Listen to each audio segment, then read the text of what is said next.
look at how the left responds to abortion, even when you compare it to other political priorities that they have, like transgender bathroom laws, like the border, like drug laws, like all of these other left-wing priorities. Nothing animates them or infuriates them as much as when the fictional right to kill babies is compromised. It's so central to the secular progressive religion and philosophy because it's so attached to their identity. And we'll get to that a little bit later in this episode about how sex is so fundamental to the identity of the left in America. And so because of all of that, right, nowhere are you more likely to see political violence than on the issue of abortion. And so according to Axios on May 18th, the Department of Homeland Security memo said that law enforcement agencies are investigating social media threats to burn down or storm the Supreme Court building and murder justices and their clerks, as well as attacks targeting places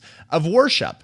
And we are seeing people attacking places of worship. We're also seeing a pro-life group in Wisconsin that was firebombed with Molotov cocktails that said something like, if abortions aren't safe, neither are you. Straight up political violence. CBS News on May 17th reported, quote, the National Capital Region Threat Intelligence Consortium, the Washington, D.C. Regional Intelligence Hub charged with tracking domestic terrorism threats, has referred at least 25 violent online posts to partner agencies for further investigation. According to the bulletin, some of the social media threats discuss burning down or storming the U.S. Supreme Court and murdering justice and their clerks, members of Congress, and lawful demonstrators. In fact, I had one or two contacts in Washington, D.C.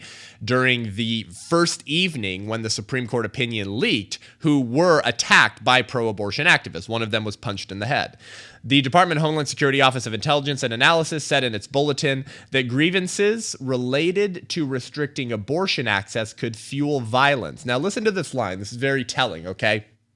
Because remember, language is so key. Language is so decisive in a republic like ours, and the left understands the importance of language on this issue of abortion. Listen to this line from what CBS is reporting from the National Capital Region Threat Intelligence Consortium. So the Department of Homeland Security's Office of Intelligence and Analysis said in its bulletin that, quote, grievances related to restricting abortion access, right, so meaning pro-lifers who are trying to take away Roe versus Wade, could fuel violence by pro-choice abortion-related violence extremists and other domestic violent extremists. It's very interesting, the language here. I thought it would be worth kind of breaking it down and discussing a little bit about why they use the language that they used here.